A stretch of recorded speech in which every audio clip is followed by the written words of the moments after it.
हाँ, good morning बाबू। Class 10 ध्यान दो। आज हम लोग यहाँ से आगे बढ़ेंगे। Where are most of the people employed, अधिकांश लोग जो है कहाँ पर नियोजित है।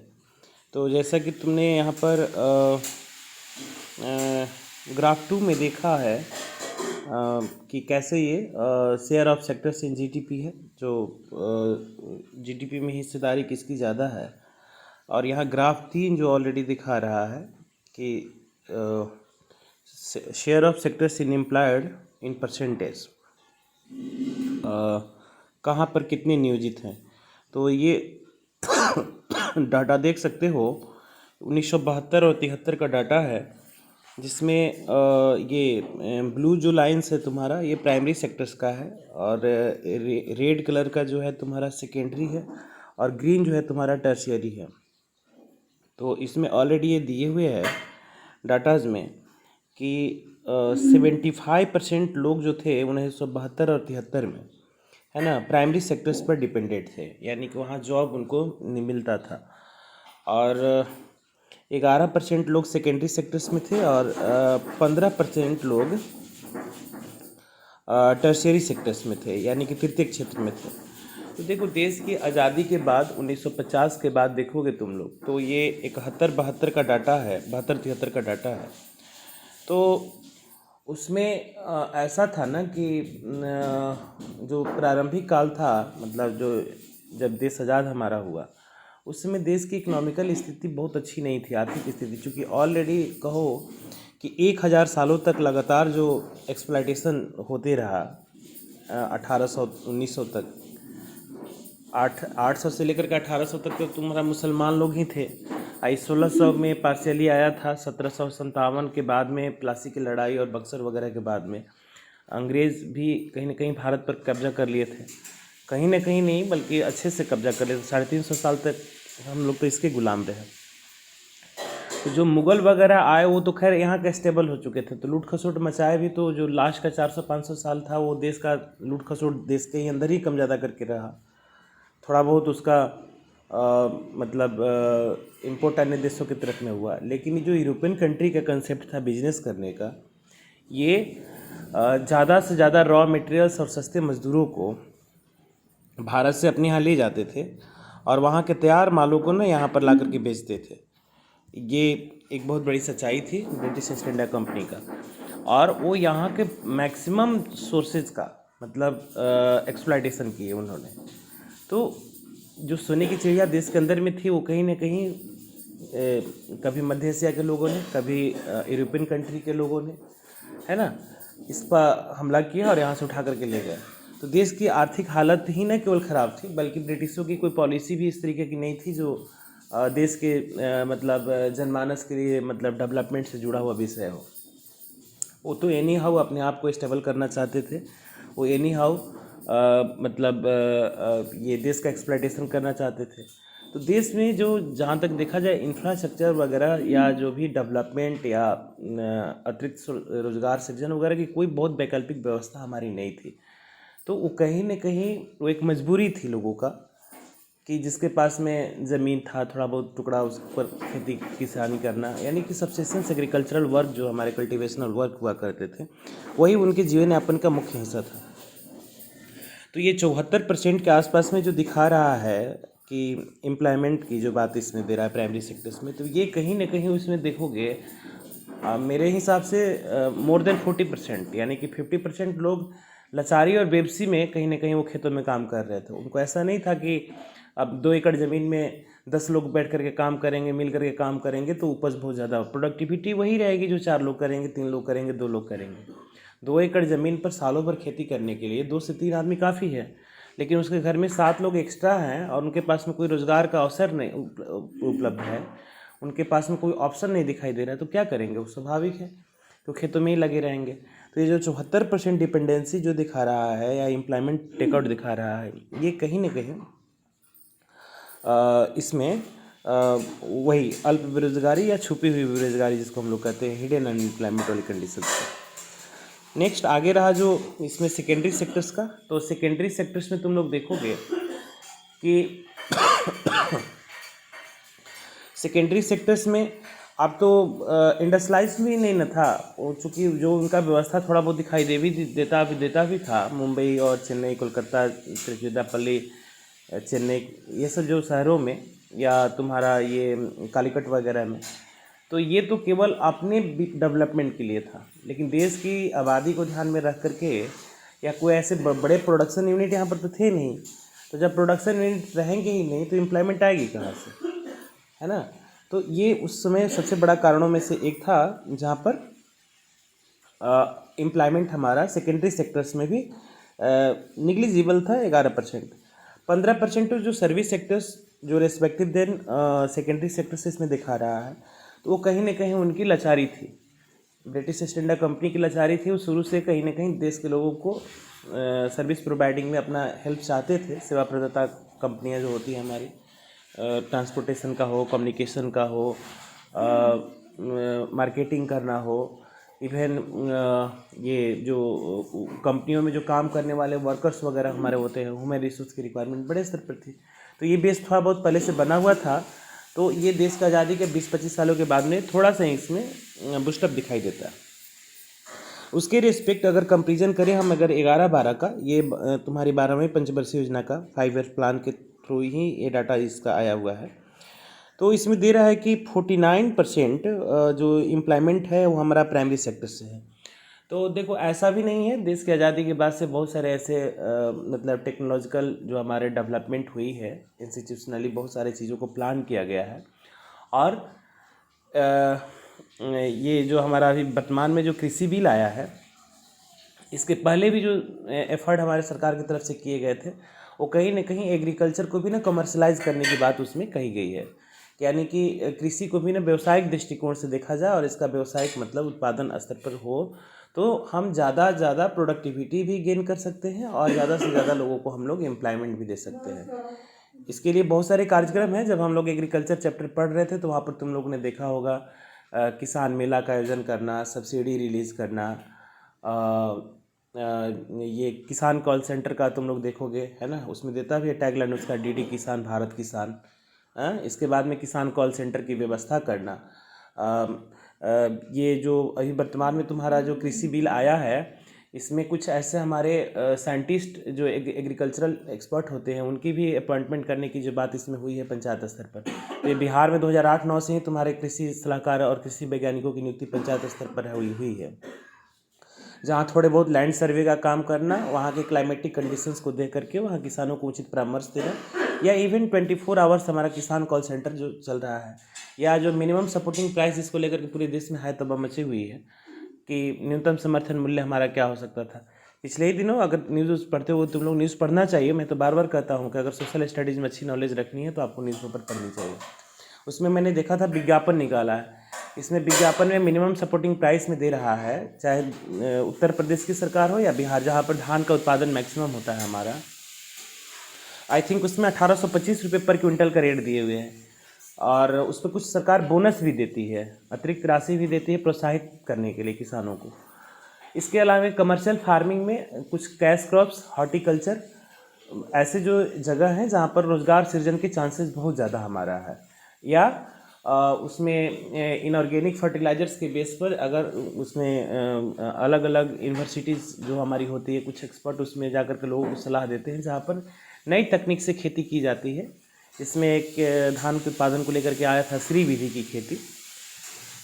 तो श्री विधि मेथड हमारा ये होता है कि उसमें ये नर्सरी से अच्छे पौधे निकाल करके उसका ट्रांसप्लांटेशन किया जाता है, ट्रांसकल्टिवेशनल वर्क किया जाता है, वो उठा करके कहीं से उसको लगाया जाता है। और नीम लेपित यूरिया का जो कंसेप्ट तुम्हारा आया है, या इवन तुम्हारा जो किसान का प्रोडक्ट तैयार हो गया तो उसको खरीदने के लिए मिनिमम सपोर्टिंग प्राइस कहो, या उसके भंडारण के लिए तुम्हारा एसएफसी के गोदाम या एफसीआई के गोदामों में इसकी भंडारण क्षमता बढ़ाई जाती है देश की ज़रूरतों को पूरा करने के लिए। हॉर्टिकल्चर्स में तो डायरेक्ट तुमको कैश मिल सकते हैं हमारे। इसके अलावा और भी ऐसे कमर्शियल फार्मिंग हमारी है, जहाँ पर हमने एलोवेरा, तुलसी, कुछ ऐसे जो भी वेनीला, कुछ आंवले, ये फलों की, सब्जियों की उत्पादन मैक्सिमम करके हम रोज़गार सृजित कर सकते हैं। तो ये सेक्टर्स जो है आने वाले समय में भारत सरकार के ये एफर्ट के द्वारा और वर्तमान में तुम्हारा जो कृषि बिल है, ये भी बहुत हद तक लोगों की ज़रूरतों को पूरा करने में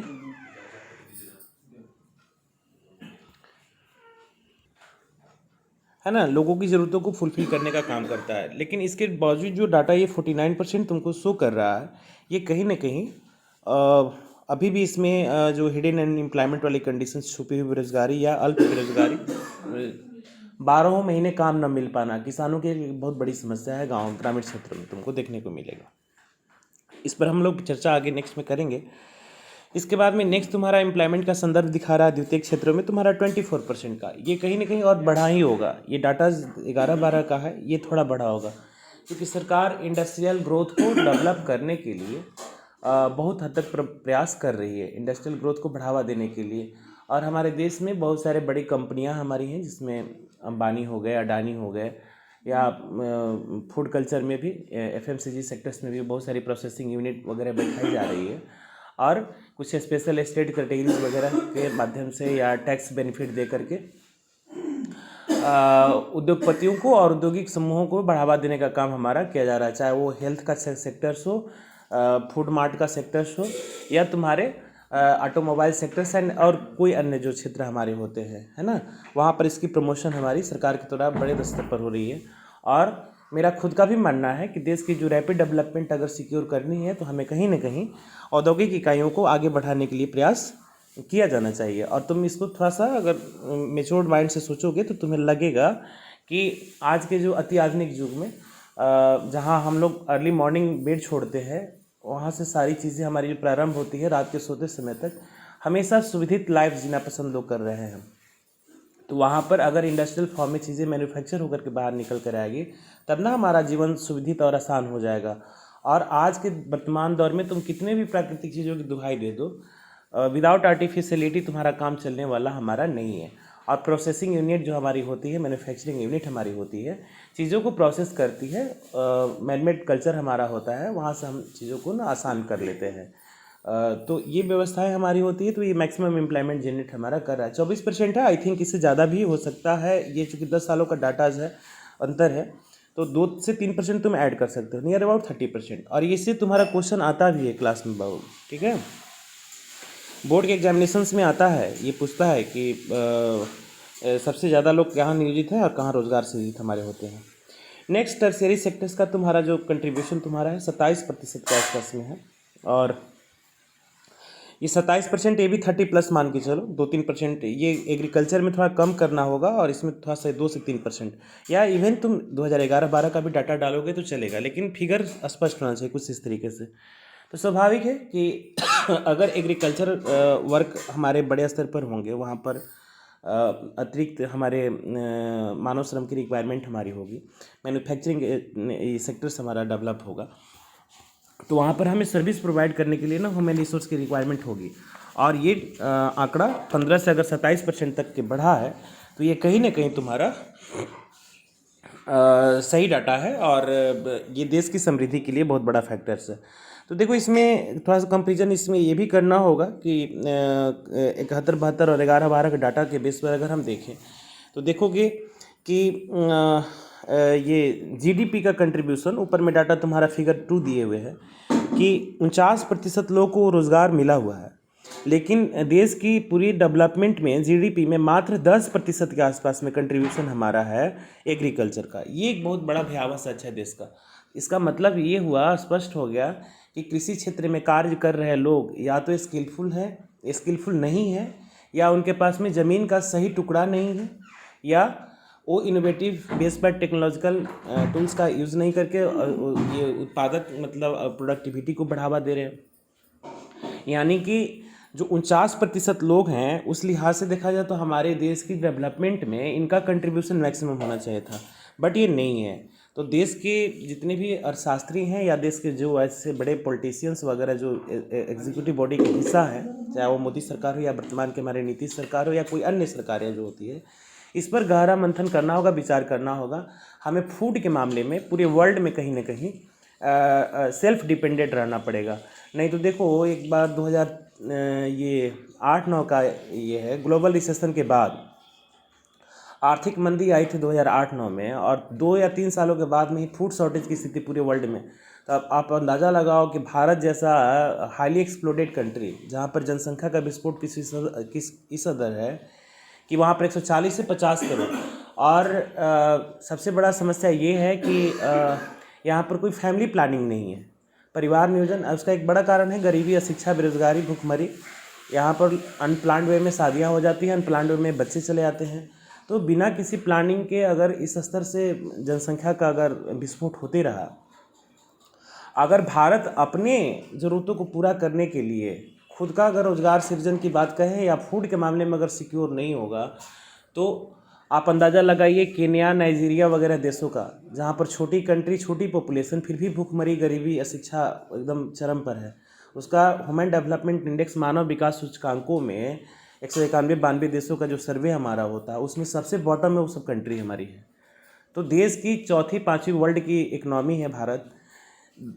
पूरे वर्ल्ड में एरिया के दृष्टिकोण से देखा जाए तो 7वां स्थान इसका है, और पूरे एरिया जनसंख्या के स्तर पर देखा जाए तो चाइना के बाद में दूसरा हालात हमारा भारत का है। तो चाइना तो शुरू से कमर्शियल एफर्ट या जो भी उस तरीके का बिजनेस का उसका माइंडसेट रहा है, तो वो तो अपना किसी तरीके से सफल कर लेता है।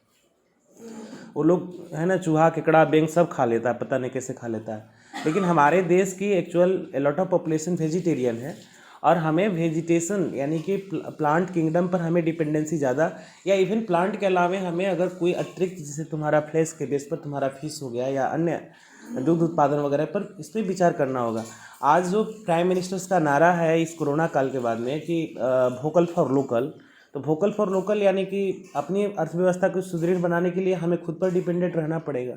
और नहीं तो 140 करोड़ लोगों के लिए अगर अव्यवस्थित प्लान लाया गया भविष्य में, तो अगले आने वाले 30 से 40 सालों में जो कह रहा है कि वाटर को लेकर के वर्ल्ड वार होगा, जल को लेकर के विश्व युद्ध स्थिति, प्राकृतिक हमारे पास संसाधन भी कम होते चले जा रहे हैं, फूड को लेकर के भी ना त्राही त्राही की स्थिति पैदा हो जाएगी। तो कहीं न कहीं इस पर गहरा मंथन करना होगा कि कृषि क्षेत्र में कार्य कर रहे लोगों की सहभागिता, हमारे देश की जो डेवलपमेंट ये प्रोसेस यानी कि जीडीपी जो है उसमें क्यों ज़्यादा नहीं है, इसको बढ़ावा देना होगा, सरकारों को इस पर चिंता करनी होगी। नेक्स्ट है तुम्हारा 24% का जो अनएम्प्लॉयमेंट रेशियो, तो ये तो खैर चलो, इसके लिहाज से देखा जाए तो इंडस्ट्रियल सेक्टर्स काफ़ी दे रहा है। आप जीएसटी का एनालिसिस कीजिएगा तो एक छोटा सा चिप्स कुरकुरे का पैकेट खरीदे हो तो वहाँ से भी टैक्स निकल करके आता है हमारे पास में। आप अच्छे कपड़े पहनते हैं, ब्रांडेड जूता खरीदते हैं, गाड़ियाँ खरीदते हो, वहाँ से टैक्स हम लोग को मिल जाता है। तो इसमें कोई दिक्कत नहीं है, यानी कि जिस लिहाज से देखा जाए कि इसमें पार्टिसिपेशन हमारा है और एम्प्लॉयमेंट की जो बात की गई है वो जीडीपी में भी अच्छा खासा कंट्रीब्यूशन हमारा कर रहा है। और सबसे जो मिरेकल यानी कि जो सबसे एक चमत्कारिक परिणाम हमारा है सर्विस सेक्टर्स का। हमारे देश के जो एक स्तर पर देखा जाए कि लोगों को अंडर एस्टिमेट किया जाता है, उसके स्किल्स पर कहीं भरोसा नहीं हमारी होती है, लेकिन हमारे देश की जो ग्रॉस डोमेस्टिक प्रोडक्ट यानी कि सकल घरेलू उत्पाद और विकास सूचकांकों में मिनिमम पार्टिसिपेशन के बावजूद, मात्र 27% पार्टिसिपेशन के बावजूद, अकॉर्डिंग योर डाटा, यहाँ पर मैक्सिमम तुम्हारा जीडीपी कंट्रीब्यूशन है। तो ये एक बहुत बड़ी अचीवमेंट है हम भारतीयों के लिए कि हमारी अर्थव्यवस्था सर्विस सेक्टर्स के कारण हमारी बूस्टअप हो रही है। ओके, तो इन चीज़ों को मैंने डील किया है। उसमें कुछ कुछ ऐसे टर्म हैं हमारे अंडर एम्प्लॉयमेंट का टर्म, जिसकी बार बार मैंने जिक्र किया भी है। दे रहा है कि वही कृषि उत्पादनों में जहाँ पर मान लो कि 2 एकड़ ज़मीन की खेती करने के लिए घर के 2 से 3 मेंबर की रिक्वायरमेंट मैक्सिमम होती है, तो वो छुपी हुई बेरोजगारी हो जाएगी। तो ये अल्प बेरोजगारी, दूसरे शब्दों में करें कृषि क्षेत्रों में श्रमिकों में अल्प बेरोजगारी होती है। अल्प बेरोजगारी का मतलब जिसको हम लोग कहीं ना कहीं मौसमी बेरोजगारी भी कहते हैं, ठीक है। छुपी हुई बेरोजगारी के संदर्भ से देखा जाए तो ये अल्प बेरोजगारी का, इसमें दे भी रहा है कि यदि आप कुछ लोगों को कृषि क्षेत्र से हटा भी देते हैं तो भी उत्पादन पर कोई विशेष असर हमारा पड़ने वाला नहीं है। So in another word you can say कि यहाँ पर अल्प बेरोजगारी तुम्हारी के अंडर एम्प्लॉयमेंट देखने को हमारे मिलती है। नेक्स्ट कह रहा है कि एक छोटा किसान जो है, लक्ष्मी का उदाहरण दे रहा है कोई, इसमें एक लक्ष्मी का कोई केस स्टडी दिए हुए है कि उसके पास 2 हेक्टेयर की भूमि है जहाँ पर इरिगेशनल फैसिलिटी नहीं है और सिंचाई के लिए उसको केवल वर्षा आधारित खेती पर ही आधारित रहना पड़ता है, जिसमें उसने ज्वार लगाई है, माइक्रो ग्रेन्स जिसको हम लोग बोलते हैं, माइक्रो न्यूट्रिएंट से फूल हमारा होता है, मोटे अनाजों का। अरहर की फसल उत्पादन करती है और परिवार के 5 सदस्य जो होते हैं ना उस भूमि पर सालों भर काम करते हैं, क्योंकि उनके पास में कहीं रोज़गार का कोई अवसर नहीं है। और आप देखोगे कि कोई एक व्यक्ति काम कर रहा है तो बेकार नहीं है, अगर देखा जाए तो टेक्निकली काम कर रहा है तो बेरोजगार कैसे उसको कह सकते हो तुम, तो बेकार भी नहीं है। परंतु वास्तव में उनका श्रम प्रयास विभाजित है और प्रत्येक व्यक्ति कुछ काम कर रहा है, परंतु किसी को भी पूर्ण रोजगार प्राप्त नहीं है। और यह अल्प रोजगार की स्थिति जो होती है, जहाँ लोग प्रत्यक्ष रूप से काम तो कर रहे होते हैं लेकिन उनकी अपनी क्षमता का सदुपयोग नहीं हो पाता है। और इस प्रकार के अल्प बेरोजगारी को छुपी हुई बेरोजगारी भी कहते हैं, क्योंकि इन लोगों की बेरोजगारी, इनके पास कोई रोजगार नहीं है और बेकार बैठे हुए हैं। सो अलग है खुली हुई बेरोजगारी, इसलिए इसे प्रच्छन्न बेरोजगारी भी हम लोग कहते हैं। इट मीन्स दैट कि इसको हम लोग हिडन, है ना, employment is hidden in contract to the someone who does not have a job and a clearly visible as a unemployed, है ना। Hence it is also called the disguise unemployment. वही बात हुआ कि अगर उसके स्वप्न लक्ष्मी के घरों में अगर 5 लोग काम कर रहे हैं, उसमें से 3 लोगों को अगर हटा भी देते हो तो उसका कोई फर्क नहीं पड़ने वाला है।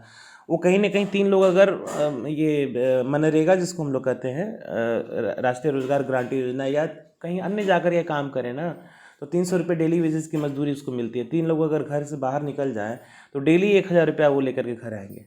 तो वो खेतों में रह करके काम करना उनकी मजबूरी। ऐसा नहीं कि जो खेतों में काम कर रहे हैं वो जो बहुत ज़्यादा हाईली क्वालिफाइड और हाईली स्टेटसफुल लोग होते हैं, उनका अगर स्टेटस के संदर्भ में भी देखा जाएगा तो उनकी इकनॉमी और उनकी पूरी व्यवस्था हैंड टू माउथ होती है। वो किसी तरीके से घर का गुजारा चल रहा होता है और कोई भी काम करने के लिए वो तैयार हमारे रहते हैं, है ना।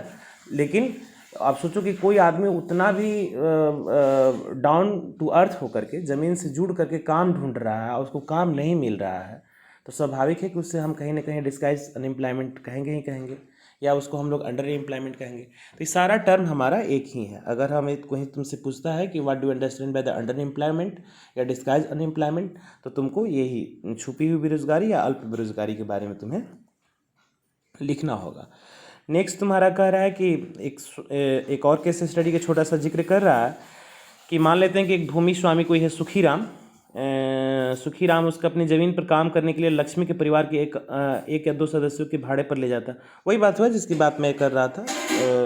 कोई मान लो कि वो लक्ष्मी के घर के बगल के ही कोई तुम्हारा 10 एकड़ ज़मीन का मालिक होगा, उसको अगर आदमी की जरूरत पड़ेगी तो गांव में क्या होता है, गांव में तुम्हें तो गांव के ही लोगों को खोजना पड़ता है, या जहाँ रहते हो। इवन मुन्ना चक की लोकेलिटी में भी तुम जाओ तो तुम्हें अगर मानव श्रम की रिक्वायरमेंट है तो आपको मुन्ना चक जाना पड़ेगा। वहाँ पर दुनिया भर के लेबर खड़े रहते हैं डेली बेसिस पर मजदूरी काम करने के लिए, तो वहाँ से उठा के लाओगे। तो वही दे रहा है कि अगर 2 सदस्यों का, मैंने यहाँ पर 3 सदस्यों का जिक्र किया, अगर मिनिमम मजदूरी अनस्किल लेबर का 300 रुपया तुम्हारा है, अगर 8 घंटे वो देह से मेहनत करता है, तो एक तरफ से देखोगे कि डेवलपमेंट का भी बहुत बड़ा हिस्सा बना हुआ है खुल करके, और दूसरी तरफ उसको अतिरिक्त आय भी है। अगर मान लो कि गरीब परिवार में अगर 300 रुपये पर डे के हिसाब से अगर 3 आदमी बाहर की तरफ में काम करता है तो उसको 900 रुपये एक दिन आ रहा है ना।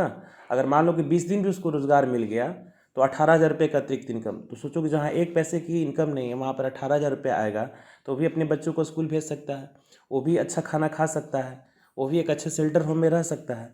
तो ये परोक्ष या अपरोक्ष रूप से देश के विकास के साथ साथ में हमारे देश के व्यक्ति विकास से भी ये जुड़ा हुआ हमारा विषय है। तो तेरा कि भारत में लक्ष्मी की तरह लाखों किसान हैं, जिसमें इसमें एक और भी सरदर्द वाली बात दिए हुए है, एक असिंचित भूमि का, जहाँ पर वाटर का नहीं। और पिछले दिनों बिहार सरकार का एक सर्वे आया था कि बिहार में भी 37% लैंड एरिया ऐसा है जहाँ पर इरिगेशन की कोई व्यवस्था नहीं है। तो जैसे तुम्हारा पिछले 7 निश्चय में नीतीश जी ने शामिल किया था ना कि हर घर नल का जल, तो घर में तो नल का जल कुछ हद तक पहुंचाया था। प्रधानमंत्री भी इस पर टारगेट कर रहे हैं कि ये स्वच्छ पानी लोगों को मिले, क्योंकि पानियों से भी बहुत सारी बीमारियां हमारी होती है। तो ये बेसिक नीड्स के डेवलपमेंट को लेकर के हमारा ऐसा विषय चल रहा है। तो जो 7 निश्चय का प्रोग्राम जो पार्ट 1 तुम्हारा था 2005 से 20 के बीच में, उसी को उन्होंने चुनावी घोषणा पत्र में शामिल किया था 7 निश्चय 2, जिसमें उन्होंने बोला था कि अगर काम किए हैं, अगर एक बार फिर हमें मौका मिला तो अगला टारगेट हमारा ये रहेगा कि हर खेत को पानी मिले। हाँ, यानी कि 33 से 37% बिहार की जो असिंचित भूमि है, यानी कि जहाँ पर वर्षा आधारित कृषि होती है, वर्षा होगी तो कृषि होगी, नहीं तो नहीं होगी। अब तुम सोचो कि अगर 33% 37% एरिया एक लैंड लॉक्ड स्टेट का अगर उसको सिंचाई के लिए पानी उपलब्ध हो जाता है तो सालों भर उसमें फसल उत्पादन किया जा सकता है। और ऐसे फसल उत्पादन से कहीं ना कहीं तुम 10 लाख लोगों को रोज़गार दे सकते हो। तो ये ऐसा नहीं है कि रोज़गार का मतलब सरकारी सेक्टर में ही जॉब मिल जाना रोज़गार हमारा होता है। अगर हम अतिरिक्त रोज़गार सृजन भी कर ले लोगों को अपने पैरों पर खड़ा होने के लिए अगर हम प्रमोट करते हैं कि सेल्फ डिपेंडेंट होकर के तुम देश की इकोनॉमी में हिस्सा बन जाओ, या खुद की भी ज़रूरतों को अगर पूरा कर लेता है तो इतना ही काफ़ी है। मान लो कि 37% क्षेत्रों में अगर इरिगेशन की व्यवस्था कर दी जाती है पानी की, अगर वो सालों भर अपने लिए अनाज का उत्पादन कर ले मिनिमम, है ना, और थोड़ी बहुत फल सब्जियों का उत्पादन कर ले, उसके जो वेस्टेज हमारे होते हैं फसलों के, उससे अगर घर में 2-4 पशु रह करके उत्पादन कर ले, तो 10 से 15 लाख लोगों को खाने की पूरी व्यवस्था हमारी हो जाएगी। यानी कि वो लोग अनाज के लिए मंडियों की तरफ नहीं भागेंगे। स्वाभाविक है कि अनाज थोड़ा सा सस्ता होगा ही, उसको दूध खरीदने के लिए ना मार्केट की तरफ नहीं भरना होगा, तो खुद उत्पादन कर लेगा, है। तो ऐसी जो व्यवस्थाएं हमारी होती है, ये कहीं ना कहीं परोक्ष रूप से हमारे देश की डेवलपमेंट के लिए बहुत बड़ा ज़रूरी है। और इसको कहीं ना कहीं मैं एक लाइन इसमें ऐड और भी करूँगा कि जो आर्थिक स्वावलंबन और जो सेल्फ डिपेंडेंसी का कंसेप्ट हमारे महात्मा गांधी का था, महात्मा गांधी के जो वर्धा कमेटी का जो शिक्षा बेसिक एजुकेशन का है, बुनियादी ज़रूरतों का, उसमें प्रकृति और ये बुनियादी समझ को ही विकसित करने की बात उसमें की गई थी। तो वो प्रधान ये क्या नाम है, महात्मा गांधी का कहना था कि तुम प्रकृति में स्वतंत्र रूप से पैदा हुए हो और तुम अपनी ज़रूरतों को पूरा करने के लिए खुद जिम्मेवार हो और तुम खुद काम करना चाहिए।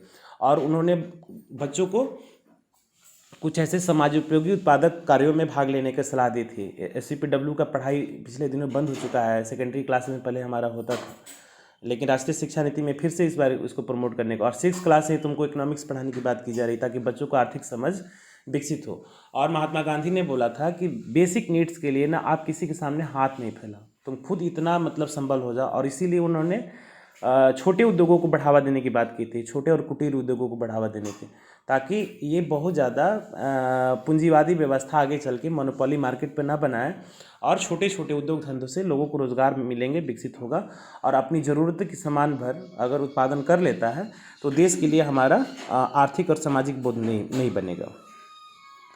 तो इस तरीके से तुम देखोगे कि अल्प बेरोजगारी दूसरे क्षेत्रों को से भी हो सकती है। उदाहरण के लिए शहरों में सेवा क्षेत्रों में हज़ारों अनियमित श्रमिक हैं जो दैनिक रोजगार के लिए तलाश करते हैं, जैसे कि प्लम्बर मिस्त्री हो गया, पेंटर मिस्त्री हो गया, है ना। तो कार्य करने वाले जो लोग होते हैं, इसके असुविधाजनक उनको काम नहीं मिल पाता है सही ढंग से। उसमें भी तुमको बड़ा सेठ बनना पड़ेगा, बिजनेसमैन बनना पड़ेगा, तब जाकर के तुम्हें ये काम मिल सकता है। इसके अलावा दे रहा है कि रोज़ काम नहीं कर पाते। इसके अलावा सर्विस प्रोवाइडिंग सेक्टर्स में, जैसे कि सड़कों पर ठेला खींचने वाले तथा कुछ अन्य चीज़ बेचते हुए दिखाई देंगे, जो पूरा दिन बिता देते हैं परंतु जमा उनका कुछ कम हो पाता है, और यह काम इसलिए कर रहे हैं क्योंकि उनके पास में कोई बेहतर अवसर नहीं है। अब उसमें दे रहा है कि है ना, पेट पालने के लिए या रोजगार को आगे बढ़ाने के लिए, जीवन यापन को चलाने के लिए ठेला लॉरी खींचना कोई बड़ा काम हमारा बुरा काम नहीं है, वो करना चाहिए। चोरी से तो बेहतर है कि आप उस काम को कर रहे हैं, अपने 2 बच्चों को पालन पोषण कर रहे हो तो। लेकिन तुम देखोगे ना कि वो काम, जैसे कि मान लो कि एक छोटा सा ठेला खोमचा जो भी कुछ लगा करके बैठा हुआ है, अगर उसका खूब चल रहा है तब तो उसका कहा जाए कि मैक्सिमम उत्पादन वो भाग भी ले रहा है, उसका प्रोडक्टिविटी भी है और उसका इनकम भी है। लेकिन छोटे से ऐसे ही कोई दुकान लेकर के बैठा हुआ है, मुश्किल से 2 या 3-4 ग्राहक उसके पास में आते हैं, और पूरी दिन भर बैठ कर अगर 30 या 20 रुपये वो अर्न करता है, तो उसको कहेंगे ना कि क्षमता का सही उपयोग भी नहीं हो पा रहा है, और वो कहीं ना कहीं ये इंडिपेंडेंट नहीं हो पा रहा, इकोनॉमिकली उसको हम लोग इंडिपेंडेंट नहीं कर सकते। वो घुमा फिरा करके देश के लिए कहीं ना कहीं एक आर्थिक बोझ ही है। आपको उसके लिए अनाज की व्यवस्था करनी पड़ती है, आपको उसके लिए, उसके बच्चों के लिए सरकारी स्कूल्स में बहुत सारी तरह की व्यवस्थाएं चल रही है, मिड डे मील हो, या पोशाक देते हैं, या साइकिल वितरण करते हैं, या इवन उसके घर की जो प्रसूता महिलाएं होती है उसको हेल्थ को सिक्योर करने के लिए तुम्हें अलग से राशि 6,000 की रुपया की जो राशि प्रदान कर रही है सरकार की तरफ से। उनका हेल्थ रिकवरी कुछ होता है तो उनको सरकारी अस्पतालों में मुफ्त में इलाज देना पड़ता है। तो ये कहीं ना कहीं घुमा फिरा करके देश के लिए एक बहुत बड़ा आर्थिक बोझ की स्थिति पैदा हमारी होती है, जहाँ पर हमें और हमारी सरकार को इस पर विचार करना चाहिए। नेक्स्ट कह रहा है कि हाउ टू क्रिएट अ मोर ये एम्प्लॉयमेंट, रोजगार के अतिरिक्त अवसर कैसे पैदा किए जा सकते हैं। तो इसमें अगेन केस स्टडी के बेस पर ही तुमको देगा। जैसे कि लक्ष्मी वाली कहानी को ही दोबारा इसमें कह रहा है कि 2 हेक्टेयर भूमि पर खेती करने के लिए या तो सिंचाई या कुओं पर आधारित हमारी रहती है, डिपेंडेंट रहती है। इसके अलावा दे रहा है कि कुछ पैसा व्यय करती है और या बैंक जो होता है उसको ऋण प्रदान करता है, लोन देता है। तब लक्ष्मी अपनी भूमि की सिंचाई करने में सक्षम होगी और रबी मौसम में एक दूसरे फसल का भी उत्पादन कर सकती है। यह मान लो कि 1 हेक्टेयर गेहूं की फसल में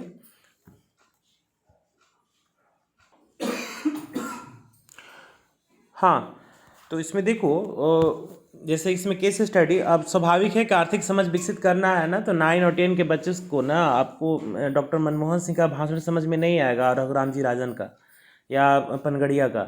आपको अपने अड़ोस पड़ोस की चीज़ों का एग्जाम्पल लेना होगा, उसको समझना होगा, इसीलिए केस स्टडी को। और इस बार तो CBSE ने गाइडलाइन जारी किया है कि हर एक सब्जेक्ट में तुम्हारा केस स्टडी से रिलेटेड क्वेश्चन होंगे, यानी कि केस स्टडी को एकदम बिल्कुल ध्यान से, बार बार मैं बोल भी रहा हूँ, केस स्टडी को पढ़ना होगा। तो इसमें दे रहा है कि गेहूं का उत्पादन कर सकती है और मान लो कि 1 हेक्टेयर भूमि के 2 लोगों को 50 दिनों तक रोजगार प्रदान कर सकती है। अतः परिवार के 2 अन्य सदस्य अपनी जमीन पर रोजगार मिल सकता है। और मान लो कि कोई खेती की सिंचाई के लिए एक नए बांध का निर्माण किया जाता है अथवा एक नहर खोदी जाती है, इसमें कृषि रोजगार क्षेत्रों को अवसर सृजित किए जा सकते हैं और अल्प बेरोजगारी को समस्या को अपने आप हमारे कम किया जा सकता है। तो इसमें देखो जैसे कि सरकार की जो महत्वाकांक्षी योजनाओं में हर घर नल के जल के बाद में हर खेत को पानी की जो बात की गई है, तो अगर हर खेत को पानी पहुंचाना है तो जो जैसे भी तुम ड्रिप इरिगेशन करो, कैनल सिस्टम डेवलप करो, तो अब वहाँ पर मान लो कि अगर लक्ष्मी के कंडीशंस में ही अगर 2 हेक्टेयर भूमि में अगर सिंचाई के साधन उपलब्ध करा दिए जाएंगे तो अगला एक फसल के लिए वो ज़मीन तुम्हारी तैयार हो जाती है। यानी कि अगर मान लो कि एक फसल को उत्पादन करने के बाद में 8 महीने जो घर के लोग बैठे हुए रहते हैं, वहाँ पर एक फसल की व्यवस्था बन जाने के कारण अगले 4 महीने की ना एम्प्लॉयमेंट उनको मिल जाता है, उनको रोज़गार मिल जाता है। इसके अलावा मान लो कि नहर की खुदाई हो रही है, वहाँ ट्यूबवेल्स स्थापित किए जा रहे हैं, तो स्वाभाविक है कि वहाँ मजदूरों की ज़रूरत पड़ेगी। तो जो आदमी खेतों में काम कर सकता है वो वहाँ भी तो काम कर सकता है।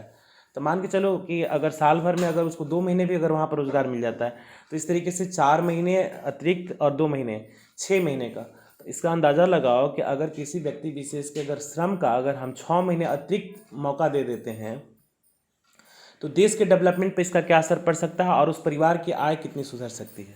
स्वाभाविक है कि वो परिवार जो है, जो हैंड टू माउथ है, किसी भी तरीके से अपने गुजर बसर कर रहा है, गुजारा कर रहा है, वहाँ पर उसको महीने का अगर 10,000 रुपये भी अगर अतिरिक्त राशि उसको आने लगती है तो उसको खाने जीने रहने का स्टैंडर्ड रेस्पेक्टिव बदल जाएगा हमारा, और वो कहीं न कहीं एक स्वस्थ जनसंख्या के तौर पर देश की विकास मानकों पर विकास के मानकों के ये डेवलपमेंट में, प्रोग्रेस में बहुत हद तक हिस्सा हमारा लेता है और वो मदद करता है। दिरा की लक्ष्मी के किसानों के बारे में कह रहा है कि एक दूसरे किसान की तुलना करेंगे, अधिक उत्पादन करते हैं, उन्होंने कुछ उत्पाद बेचने के लिए भी आवश्यकता होगी क्योंकि उसको अपने उत्पाद नज़दीक के शहरों में ले जाने की आवश्यकता हो सकती है।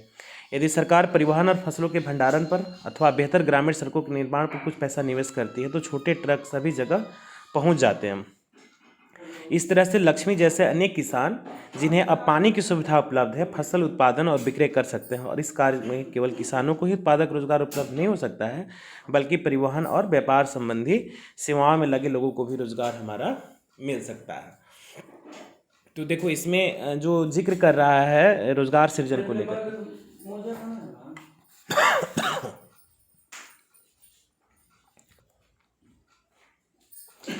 तो इसमें देखो जैसे कि दे रहा है कि इसके जो भंडारण की बात जहाँ तक की जा रही है या इसको मार्केट तक पहुँचाने का, तो ये जो नई जो कृषि बिल आया है हमारा, ये कृषि बिल में ये बिहार की ही एक तरीके की कॉपी हुई है। बिहार में 2008 में डॉक्टर APJ अब्दुल कलाम ने इसको लाया था बिहार में। तो किसानों के उत्पादन का ना मार्केट मंडियों तक पहुंचाने के लिए बाजार समिति जो डिस्ट्रिक्ट लेवल पर था ना, उसको बढ़ा करके इसका चेन को आगे बढ़ाया गया है, ब्लॉक लेवल पर ले जाया गया है। इसके अलावा जो रोडवेज डेवलपमेंट का जो काम हमारा होता है, ये किसी अर्थशास्त्री ने कहा था कि किसी भी देश की अगर अर्थव्यवस्था की परख रखनी है तो हमें वहाँ के रोड के ना अध्ययन करना होगा कि रोड वहाँ का कितना अच्छा है। अगर मान लो ऐसा तो नहीं ना है कि अगर मान लो कि 2 क्विंटल चावल तुमको ले जाना है मार्केट की तरफ में, तो तुम ट्रेन की व्यवस्था करोगे या तुम्हारा एरोप्लेन से ले जाओगे। स्वाभाविक है कि जितने भी डिस्ट्रीब्यूशन का काम हमारा होता है, डिस्ट्रीब्यूटर जितने भी होंगे, सड़कों के माध्यम से ही तो गलियों में कुचियों में तुम जा सकते हो। तो ये एक बहुत बड़ा फैक्टर्स हमारा है, और ये कहीं ना कहीं सरकार इसके प्रति काफ़ी गंभीर भी है। तो इसमें जो अतिरिक्त रोजगार की जो बातें हैं, ट्रांसपोर्टेशन का हो, जो कम्युनिकेशन का काम हो, परिवहन क्षेत्रों में जो चीज़ें काम करती है, ट्रक वगैरह, ट्रॉली वगैरह, तो एक बार प्रधानमंत्री ने भी यही रोजगार पर बात किया भी था। जैसे पिछले दिन के चुनावी घोषणा पत्रों को तुम देखोगे तो उसमें सरकारी नौकरी और रोजगार की बात आई थी। तो सरकारी नौकरी का मतलब तो हो गया कि जो पब्लिक सर्वेंट हमारे जो सरकारी क्षेत्रों में काम करते हैं, और दूसरा रोजगार सृजन, जो बीजेपी का जो एजेंडा था, भारतीय जनता पार्टी का, कि बिहार में हम 19 लाख लोगों को अगले 5 साल में रोजगार देंगे। तो रोजगार यही हुआ तुम्हारा। एक बार हमने देखा था कि ये ग्लोबल समिट तुम्हारा पेरिस में या कहीं होने वाला था, आर्थिक फोरम, जो इकोनॉमिकल फोरम की चर्चा होने वाली थी, प्रधानमंत्री उसमें जाने वाले भी थे। उनका एक इंटरव्यू हुआ था जी न्यूज़ पर, तो उसमें बोला गया था कि आपने बोला था कि 2 करोड़ लोगों को हम रोज़गार देंगे। तो बोला कि 2 करोड़ के हिसाब से 5 साल में 10 करोड़ होता है, तो क्या 2 करोड़ रोज़गार का क्या हुआ? तो प्रधानमंत्री ने ही बोला था कि अगर मान लीजिए कि आपके न्यूज़ रूम के बाहर में अगर ठेला खोमचा लगा करके लोग रोज़गार कर रहे हैं, ये पानी पूरी बेच रहे हैं, जो कुछ भी कर रहे हैं ऐसा करके, या इसके अलावा उन्होंने बोला कि जो पिछली सरकारें जो थी मात्र 5 से 7 किलोमीटर रोड एक दिन में बनाती थी, हम 30 किलोमीटर रोड बना रहे हैं। इसके अलावा उन्होंने बोला कि मैन्युफैक्चरिंग सेक्टर्स को हम लोग इम्प्रूव कर रहे हैं, वहाँ भी रोज़गार सृजन हमारे हो सकते हैं। तो बोला कि अगर हर एक सरकारी प्रयासों के बाद अगर एक सेक्टर्स में अगर औसतन सालाना अगर हम 1 करोड़ लोगों को भी इन्वॉल्व उसमें कर देते हैं, चाहे एग्रीकल्चर सेक्टर्स हो या सेकेंडरी या टर्शियरी सेक्टर्स हो हमारा, तो ये हद तक हमारा लोगों को समस्याओं का समाधान किया जा सकता है। क्योंकि जिससे मान लो कि जो गरीबी रेखा के नीचे गुजर बसर करने वाले लोग हैं, या जिनकी इनकम काफ़ी सीमित है, वो तो ऐसा नहीं ना कि एक बार अचानक से उनको कोई मल्टीनेशनल कंपनी जो तुम्हारी लाख रुपए की पैकेज वाली जॉब दे देगी। जो आदमी एकदम अर्थ पर है, डाउन टू अर्थ है, वो आदमी तो किसी भी तरीके से सोचेगा ना कि हमें मेहनत मजदूरी करके कुछ पैसा आ जाए किसी तरीके से। तो ये अतिरिक्त रोजगार सृजन में, चाहे ट्रक चला के करे, ट्रॉली चला करके करे, गांव के जो रोड वगैरह डेवलप हो जाते हैं तो छोटे छोटे ये ऑटो रिक्शा वगैरह चला करके भी लोग अपना गुजार बसर करते हैं किसी तरीके से। खेतों को पानी मिल जाता है तो 6-6, 7-7 महीने तक का रोज़गार तुम्हारा मिल जाता है। तो ये पूरा का पूरा व्यवस्था ऐसा हमारा है कि जहाँ पर हम रोज़गार को सृजित कर सकते हैं, जो इसकी बात ये कर भी रहा। इसके अलावा दे रहा है कि लक्ष्मी की ज़रूरतों के लिए केवल पानी तक ही सीमित नहीं है, खेती किसानी करने के लिए बीजों की रिक्वायरमेंट होगी, फर्टिलाइजर्स की रिक्वायरमेंट होगी, उसमें कुछ हमारे ऐसे जो कल्टीवेशन वर्क के लिए जो टूल्स का यूज़ किया जाता है, पानी निकालने के लिए पंप सेट वगैरह की आवश्यकता हो सकती है। एक गरीब किसान के लिए ये सब चीज़ों पर खर्च संभव नहीं है, तो सरकार को वो कहीं ना कहीं साहूकारों से ऋण लेता है, ब्याज लेता है, लोन लेता है, फिर उसको चुकाना पड़ता है। तो ये देश का जो नेशनलाइजेशन हमारा हुआ, बैंकों का राष्ट्रीयकरण हमारा हुआ है, तो इसमें तुम लोगों ने नाम सुना होगा किसान क्रेडिट कार्ड का, केसीसी का। ये तुम लोग को पूछ सकता है कि what is the abbreviation of the KCC. तो उसमें लिखना है किसान का क्रेडिट कार्ड। तो किसान क्रेडिट कार्ड में जैसे तुम्हारा हुआ व्यवस्था कि इसमें बहुत सस्ते मतलब लोन प्रोवाइड करने की बात की जाती है। अब मान लो कि गांव में तुम लोगों का अगर अनुभव होगा तो ग्रामीण क्षेत्रों में ना गरीब लोगों को ना ज़्यादा एक्सप्लॉयटेशन का सामना करना पड़ता है, खास करके लोन वाले सेक्टर्स में। ये प्रेमचंद की कहानियों में तुम लोगों ने सुना होगा, ये जो कफन एक कहानी थी कि हाँ कफन ही था, कफन एक कहानी थी जिसमें एक गरीब किसान मेहनत करने के बावजूद वहाँ की जो ऋण व्यवस्था थी, ऋण चक्र इतना ज़्यादा हावी था कि उसकी एक प्रेग्नेंट महिला, नई नवेली जो दुल्हन शादी करके लाया था घर में, उसके पास में इतने पैसे नहीं थे। वो किसी तरीके से गांव से के साहूकार से ऋण ले करके, है ना, वो अपना खेत का उत्पादन करता है और हर साल उसको घाटा लग जाता है। तो वो महिला बच्चे को जन्म देने वाली थी, मेडिकल सुविधा तो पहले भी नहीं थी, तो वो डेथ कर जाती है, लड़का भी मर जाता है और वो महिला भी मर जाती है। शायद घीसू और माधव की कहानी है। तो उसका थी घीसू शायद उसका ससुर रहता है और माधव उसका पति रहता है। तो वो लोग एक साहूकार के पास जाते हैं कि इसका दाह संस्कार तो हिंदू रीति रिवाजों के हिसाब से होना चाहिए, चूँकि उसमें 12वीं 13वीं प्रक्रिया निभाना पड़ता है, तो जाके प्रेत जोनी से तुम्हें छुटकारा मिलती है। तो इतना करना था, उसके लिए उसके पास में पैसे नहीं थे। वो एक साहूकार के यहाँ गया, कुछ पैसे मांग करके लाया कि बुधिया या क्या नाम था उसका, डेड बॉडी को जलाना है, पैसे दे दो, उसकी 13वीं क्रिया करनी है, कर लो। वो लोग क्या करते हैं कि पैसा ला करके ना, बहुत दिनों से भूखे थे, वो मार्केट से सामान खरीद के लाते हैं और कुछ हद तक जो भी पार्टी इंजॉय कर सकते हैं किए।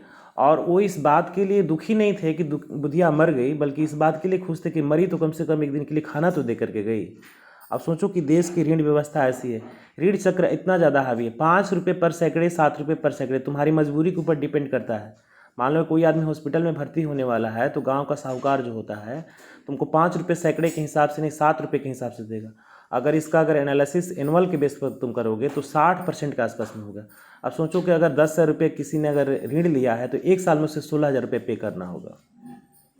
उसके लिहाज से देखा जाए तो सरकार जो है 3% पर, 1% पर, 4% पर तुम्हें कृषि ऋण उपलब्ध कराती है। यानी कि अगर मान लो कि तुमने अगर 10,000 रुपये ऋण लिया सरकार से, तो तुम्हें साल के अंत में 11,000 या 12,000 रुपये चुकाना पड़ेगा। तो मान लो कि कोई किसान जो होगा, है ना, अगर उत्पादन करेगा तो उसका ऋण दर सस्ता नहीं होगा, तो आने वाले समय में इस तरीके का कार्य हमारा नहीं कर सकता है। तो ये किसान क्रेडिट कार्ड, या एक पिछले दिनों एक और कहानी तुम्हारी आई थी, उसमें किन्याई क्षेत्रों की जो शायद बात थी। गरीब परिवार ऐसा था कि भुखमरी के कगार पर पहुंच गया था, और वहाँ पर उसके 3 या 4 बच्चे थे। तो 3 या 4 बच्चे जो मेल न्यूट्रिशन का शिकार थे, हमारे कुपोषण का, और भुखमरी इतनी ज़्यादा थी कि एक एक करके बच्चे मर रहे थे। तो जब बच्चे मरते थे तो कोई अड़ोस पड़ोस का आदमी उसको कुछ आर्थिक मदद दे देता था, तो 2 दिन की रोटी उसको नसीब हो पाती थी। तो एक छोटी बच्ची थी, तो उसने उसकी कोई बड़ी बहन या बड़ा भाई था, तो वो एक दिन 2-3 दिन तक लगातार भूखे रहने के बाद, है ना, वो अपनी माँ से पूछती है कि भैया कब डेथ करेगा। तो पूछी कैसा, तुम क्यों बोल रही हो। तो बोली कि भैया डेथ करेगा तब ना खाने को मिलेगा। तो ये भयावह स्थिति पूरे वर्ल्ड के किसी अन्य देशों की ये कहानी है। इससे तुम अंदाज़ा लगा सकते हो कि देश में जो, अगर हम आर्थिक राष्ट्रीय बैंकों का राष्ट्रीयकरण करके अगर हम सस्ते ऋण उपलब्ध नहीं कराएंगे, तो जो गरीबी रेखा से नीचे गुजर बसर करने वाले जो हमारे किसान होते हैं, उनकी आर्थिक स्थिति को हम सबल प्रदान नहीं कर सकते हैं। और कहीं ना कहीं ऋण चक्र में फंस करके, या जो घीसू और माधव की कहानी, या जो किन्याई कंट्री की जो मैंने कहानी तुमको थोड़ी सी सुनाई है, कुछ ऐसे हालात। और देखो, देश में जो भी कुछ व्यवस्थाएं हमारी रन करी है, मानव संसाधन के विकास को लेकर के ही सारा कुछ किया जा सकता है। चाहे हम एम्प्लॉयमेंट की बात करें, प्राइमरी सेक्टर्स की बातें करें, या टर्शियरी सेक्टर्स की बातें करें, ठीक है। इसमें जो दे रहा है कि ग्रामीण क्षेत्रों में कुछ दलहनी फसलों को उत्पादन करना, इसके अलावा तुम्हारा हॉर्टिकल्चर्स में फल सब्जियों का उत्पादन करना। इसके अलावा जो मैंने हॉर्टिकल्चर्स के अलावा जो कुछ तकनीकी क्षेत्रों पर आधारित खेती करने की बात, जिसमें शहद का बड़ा गुणकारी होता है, जो मध होता है, हनी, ये काफ़ी, तो यह हनी का उत्पादन करना। जैसे कि तुम्हारा आलू हो गया, इसमें दे रहा है शकरकंद, चावल, मटर, गेहूं, टमाटर, जो भी कुछ, मतलब ऐसे ग्रामीण क्षेत्र में जिसको कैश क्रॉप से कर सकते हो तुम, एक जो तुमको नकदी प्रदान करता है पैसा, ऐसी व्यवस्था। तो ये सरकार को ना थोड़ा सा इसमें प्रमोशन किसानों को देना चाहिए।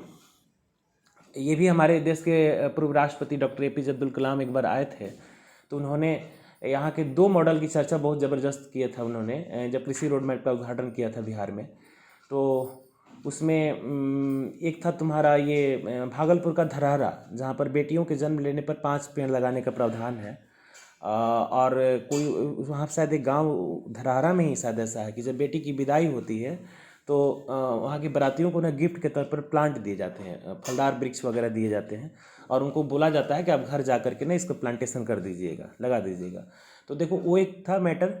और दूसरा, उन्होंने कृषि बानी की, ये यहाँ पर तुम्हारा पटना के बगल में विक्रम के पास में शायद पाली जगह है, वहाँ ऑर्गेनिक फार्मिंग होती है और वानिकी कृषि के माध्यम से खेती की जाती है। यानी कि पेड़ों का उत्पादन उसमें भी होता है, उसमें फल सब्जियों का भी उत्पादन हमारा होता है।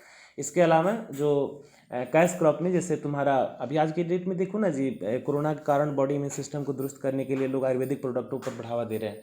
या तुमने पतंजलि का नाम सुना होगा, बाबा रामदेव का, ये सीधे मार्केट में से जाते हैं, किसानों से सब चीज़ खरीदते हैं। तो अगर आप खेतों में अलग से तुम तुलसी की खेती हो, एलोवेरा का हो, नीम का हो, पीपल, जो भी कुछ ऐसे आयुर्वेदिक जो हमारे प्लांट हमारे होते हैं, हल्दी हो गया, इवन शहद हो गया हमारा, या रेशमी कपड़ों का उत्पादन करने के लिए जो मलबरी सिल्क का उत्पादन हमारा, तुम लोग इसको टेक्नोलॉजी को जानते हो, बायोलॉजी में डिटेल्स में तुम लोग पढ़े होगे। तो ऐसे जो ये करके, या हम प्रोसेसिंग यूनिट बैठा करके, जैसे मान लो कि गन्ने से एक ऐसा ही कहानी तुम्हारा इधर का उत्तर प्रदेश का और बिहार के जो उत्तरी बिहार जो क्षेत्र है हमारा, जहाँ पर चीनी मिल वगैरह पहले चलता था, बंद हो गया है। तो वहाँ पर एक गरीब किसान की कहानी थी कि उसके घर में लोग गन्ना का उत्पादन करते थे और चीनी वगैरह का मिलों में उसको पहुंचाते थे। लेकिन अचानक से चीनी मिल बंद हो जाने के कारण वो रोज़गार बिल्कुल ध्वस्त पड़ गया था, और उस गरीब किसान का परिवार जो है भुखमरी के कगार पर आ गया था। पेपर में न्यूज़ में आया था तुम्हारा बात। तो वहाँ पे कोई महिला थी, उसके घर में बुजुर्ग महिला, जिसके मायके में सिरका का उत्पादन होता था, है ना। तो जो सिरका का उत्पादन होता था, तो घर के जब माली हालत ख़राब होने लगे, उसके गरीब बच्चे जो थे दिल्ली, मुंबई, कलकत्ता के शहरों में जाकर के किसी तरीके से डेली वेजेस की मजदूरी करने लगे। हाँ, तो जो वो महिला जो थी अपने घर के माली हालत की ख़राब स्थिति को देखी, तो उसे लगा कि अब हमें कुछ करना चाहिए। और उस महिला ने जो अपने मायके में जो सीखी थी सिरका बनाने का, तुम लोगों को पता होगा, उसको फर्मेंटाइज करके सिरका बनाया जाता है। तो उस सिरका का उत्पादन करके ना लोकल बेस पर, ऐसा नहीं था कि एक बार अचानक से उसकी ब्रांडिंग हो गई थी। वो महिला को घर में सिरका, या तुम लोगों ने देखा होगा अचार पापड़ वगैरह का जो बिजनेस छोटा मोटा गोकुलधाम सोसाइटी वगैरह का भी दिखाता है तुम्हारा उसमें, तारक मेहता में। या इवन तुमने सुना होगा लिज्जत बानो का नाम, लिज्जत पापड़ जो था गुजरात से निकला था, पूरा वर्ल्ड फेमस है ना लिज्जत पापड़। ये वैसे उसकी ब्रांडिंग, ये लिज्जत बानो की भी कहानी कुछ इसी महिला की तरह है। जब लोकल स्तर पर उस सिरका का उत्पादन करके जब जहाँ तहाँ उसका सप्लाई देने लगा, तो अचानक से कोई कंपनी जो थी गांव की तरफ आई थी, उसका सिरका बनाने का कंसेप्ट पसंद आया। अब उस महिला का सिरका जो है तुमको 5 स्टार और 7 स्टार होटल में सप्लाई होता है। तब इसको अंदाज़ा लगाओ कि कहाँ तो रोज़गार बिल्कुल ध्वस्त पड़ गया था, सब लोग बेरोज़गार बेकार बैठे हुए थे। जहाँ चीनी मिल बंद होने के बाद में रोज़गार तो बिल्कुल समाप्त हो गया था, लेकिन वहाँ महिला के उद्यमिता ने, यानी कि इंटरप्रेन्योरशिप ने उसको, परिवार को एक लॉ दिया। और आज सोचो कि 5 स्टार 7 स्टार होटल्स में अगर सिरकाज वगैरह या किसी बड़े होटल्स में जाते होंगे तो उसको क्या रेट मिलता होगा। या लिज्जत बानो की भी कहानी थी, कम उम्र में उसके पति का देहांत हो जाता है, उसके 2-3 बच्चे होते हैं, उसको कोई रोज़गार नहीं दिखाई दे रहा था। और वो महिला जो थी अपने घर में पापड़ बनाने का उसको पता था, उसने फॉर्मुलेट किया, पापड़ बनाया, और एक कहीं गली खुमसे में चुपचाप बैठ करके बेचती थी, जो थोड़ा बहुत उत्पादन उसका होता था उससे वो अपना घर चलाती थी। आज लिज्जत बानो के नाम से वो लिज्जत पापड़ पूरे देश में बिकता है, और ये भारत का लिज्जत पापड़ पूरी दुनिया में फेमस है। और कहीं ना कहीं 100, 150, 200 महिलाएं, मतलब जो तुम्हारा कॉटेज इंडस्ट्री होती है एक बिल्डिंग्स में, ये इसके कितने सारे ब्रांचेस देश में चल रहे हैं। तो ऐसा नहीं है, छोटी पहल से भी हम बड़े रोज़गार पैदा कर सकते हैं। प्रोसेसिंग यूनिट में जैसे हमने तुमको बताया कि आम के फसलों का बड़ा उत्पादन किया जाए, आम सीजन में तुम खूब खाओ, है ना, विटामिन ए और बॉडी के लिए काफ़ी दुरुस्त हो तो हमारा होता है। लेकिन उसी आम को अगर प्रोसेसिंग करके तुम अगर जैम बना लेते हो, जेली बना लेते हो, इवन तुम्हारा जो माजा स्लाइस वगैरह जो तुम लोग देखो वो प्रोसेसिंग में, कोल्ड ड्रिंक्स में जो, या जो रेडीमेड हमारे जूस होते हैं, रेडबुल वगैरह का काफ़ी महंगा जूस मिलता है तुम्हारा, तो इसकी प्रोसेसिंग यूनिट बैठा करके, या इवन गन्ना का ही जैसे सिरका मैंने बोला, सिरका के अलावा तुम्हारा गुड़ बना सकते हो, खड़सारी, खड़िया, उसमें जो भी कुछ ऐसे उसकी प्रोडक्ट बना करके तुम मार्केट में बेच करके अतिरिक्त रोजगार सृजन तुम पैदा कर सकते हो। और ये जितनी भी चीज़ों का मैंने एग्रो प्रोडक्ट की चर्चा की, ये स्वास्थ्य के लिहाज से सबसे बेहतर है, और देश की फूड शॉर्टेज को कम करने के लिए काफ़ी बेहतर माना जाएगा। ठीक है, तो इसके बाद में दे रहा है कि विद्यालय जाने की आयु वर्ग के लगभग 20 करोड़ बच्चे हैं, उसमें 2/3 बच्चे विद्यालय जाते हैं, शेष विद्यालय नहीं जाते हैं। तो वो घर पर रहते हैं होंगे और अधिकतर बाल क्षेत्रों में काम कर रहे होंगे, और यदि विद्यालय जाने लगेंगे तो उसके लिए बोला अधिक भवनों की रिक्वायरमेंट होगी, ज़्यादा टीचर्स की रिक्वायरमेंट होगी, ज़्यादा कर्मचारियों को आवश्यकता पड़ेगी। यहाँ भी हम रोजगार सृजन पैदा कर सकते हैं। अब मान लो कि देश का जो डाटा बता रहा है कि 20 करोड़ लोग जो बच्चे हैं, उसमें 2/3 ही मात्र बच्चे स्कूल जाते हैं। तो रेस्ट जो नहीं जा रहे हैं, वो अगर जाएंगे तो बड़े स्तर पर टीचर्स की रिक्वायरमेंट होगी, बड़े स्तर पर बिल्डिंग्स की रिक्वायरमेंट हमारी होगी, बड़े स्तर पर स्टाफ्स की हमारी रिक्वायरमेंट होगी। तो दे रहा है कि हम यहाँ भी 20 लाख रोजगार सृजन पैदा कर सकते हैं। इसी प्रकार यदि हम स्वास्थ्य की स्थिति को सुधार करने के लिए ग्रामीण क्षेत्रों में काम करने के लिए डॉक्टरों, नर्सों, स्वास्थ्य कर्मचारियों की आवश्यकता पड़ेगी। कुछ ऐसे भी तरीके जिससे रोजगार सृजन करना होगा और हमें विकास के महत्वपूर्ण पहलुओं पर विचार करने से भी। तो ये सब देश के सामने पड़ा हुआ है। आप लोग 10 क्लास के स्टूडेंट हो, थोड़ा सा दिमाग पर बल देना चाहिए और देश की पूरी व्यवस्था का एक एनालिसिस करके तुम अंदाज़ा लगा सकते हो कि हमारे यहाँ रोज़गार किस प्रकार का है और रोज़गार में हम लोग क्या कर सकते हैं। इसके अलावा दे रहा है कि प्रत्येक राज्य और निवासियों को वहाँ के रोज़गार आय सीधन विकसित करना चाहिए। टूरिज्म सेक्टर्स में भी एक बहुत बड़ी संभावना है हमारे बिहार में, खास करके तो बहुत ज़्यादा होगा। और बिहार की सरकार कुछ हद तक कामयाब भी रही है। राजगीर वगैरह में तुम जा करके देखो जो डेवलपमेंट हुआ है, या तुम्हारा बिहार में इतना खूबसूरत जगह है राजगीर। मैं वहाँ गया था पिछले दिनों तो देखा था, वहाँ टूरिज्म की पूरी संभावनाएं हैं। हमारे यहाँ बुद्ध सर्किट का डेवलपमेंट करके, या तुम्हारा भी रामायण सर्किट की जो बात आई है, रामायण वहाँ उत्तर प्रदेश के जो अयोध्या से ये नेपाल का जनकपुर और सीतामढ़ी वगैरह को जोड़ दिया जाएगा, तो इससे बहुत सारी संभावनाएं तुम्हारी दिखाई देती है। या तुमने बिहार में टाइगर प्रोजेक्ट, ये सफारी का, टाइगर सफारी का तुम लोगों ने नाम सुना होगा। या पटना में मैंने देखा है कि इको पार्क वगैरह, तरह तरह के पार्क्स वगैरह डेवलप कर दिए जा चुके हैं। तो एक्चुअली होता क्या है ना कि इनकम सुधरता है ना, तो लोगों को खाने जीने के अलावा टूरिज्म, पर्यटन से भी लोगों का मनोरंजन होता है, लोग इसको करते हैं। तो वहाँ भी हम रोजगार सृजन पैदा कर सकते हैं। और बिहार में तो इसकी पूरी संभावना है, चाहे वो बुद्ध सर्किट में हम बोध गया की बातें करें, गया से जोड़ने की बात करें, या अन्य, चूँकि कल्चरली हमारा जो बिहार है ना काफ़ी ज़्यादा ये सब चीज़ों में बिलीव करता है, इंजॉयमेंट और जो सेलिब्रेशंस वगैरह में। इसके अलावा कुछ समुचित योजनाओं सरकारी सहायता राशि प्रदान की जा सकती है। और पर्यटन क्षेत्र में दे रहा है कि प्रति वर्ष 355 लाख से भी ज़्यादा लोगों को रोजगार सृजन करने की क्षमता हमारी है। इसके अलावा दे रहा है कि जो 200 हमारे आकांक्षी ज़िले हैं, काम के अधिकार लागू किए गए। आकांक्षी ज़िले का मतलब एस्पिरेटेड स्टेट, हम डिस्ट्रिक्ट कहेंगे। नाम लेंगे तुम्हारा उड़ीसा का एक जगह है, या उसका नाम उड़ीसा वाला का भी नहीं स्ट्राइक कर पा रहा है। इसके अलावा तुमने ये कर्मयोगी एपिसोड में देखा होगा, यहाँ ये छत्तीसगढ़ की कहानी थी, मारिया और मुरिया गोंड की कहानी। या इवन झारखंड में तुम जाओ ना जी, झारखंड में आप जाके देखिए, जमशेदपुर टाटा जो है तुम्हारा, इतना ज़्यादा इंडस्ट्रियली डेवलप होने के बावजूद वहाँ के जो रिमोट एरियाज़ में जो तुम चले जाओगे तो बहुत ज़्यादा बैकवर्डनेस तुमको देखने को मिलेगी। उड़ीसा में भी कुछ ऐसे स्टेट हमारे हैं। ये छत्तीसगढ़ में तुम्हारा बस्तर हो गया, सुकमा हो गया, महाराष्ट्र का गढ़चिरौली हो गया, झारखंड में ही तुम्हारा ये पलामू, गढ़वा, ये सिमडेगा वगैरह, या इधर ये जो संथाल परगना में तुम जाओगे तो ये सब काफ़ी मतलब एक्सट्रीमली जो बैकवर्ड है। वहाँ पर मतलब एक ऐसा आर्थिक मनोस्पनई का व्यवस्था है कि जहाँ पर अगर सरकार ने कुछ अगर अल्टरनेट व्यवस्था नहीं किया तो लोग भूखे मर जाएं। तो ऐसे 200 आकांक्षी जिलों में ये राष्ट्रीय रोजगार गारंटी योजना, जिसको 2005 में ये लागू किया गया था, और इसी का नाम 2009 में किया गया था मनरेगा, है ना। इसमें महात्मा गांधी का नाम उसमें जोड़ा गया था, महात्मा गांधी राष्ट्रीय रोजगार गारंटी योजना। ये भी पूछता है तुम्हारा what do you mean by this term. तो ये 100 दिन की रोजगार की गारंटी का, ये श्रमिकों के रोजगार के लिए, है ना, बात की गई थी। अब इसमें भी लोग कंट्राडिक्टेड वे में बात करते हैं कि अब प्रधानमंत्री ने जैसे सुझाव दिया था कि अगर पकोड़ा तलना रोजगार है, तो लोग बोल रहे हैं कि पढ़ा लिखा आदमी पकोड़ा कैसे तलेगा। तो इसको भी लोगों ने कहा था कि आपने भी रोजगार गारंटी योजना में मट्टी खोदने का काम दिया था, तो आप ग्रेजुएट आदमी मट्टी कैसे खोदेगा। तो मरता क्या नहीं करता। अब ग्रेजुएट, पोस्ट ग्रेजुएट और स्किलफुल और बीटेक वोटेक से कोई मतलब नहीं यहाँ पर है। यहाँ है कि आप रोजगार सृजन में हिस्सा बने और श्रम करें। श्रम से देश का विकास होगा और खुद का भी विकास होगा। तुम्हारी दाल रोटी व्यवस्था अच्छे ढंग से चल सकती है।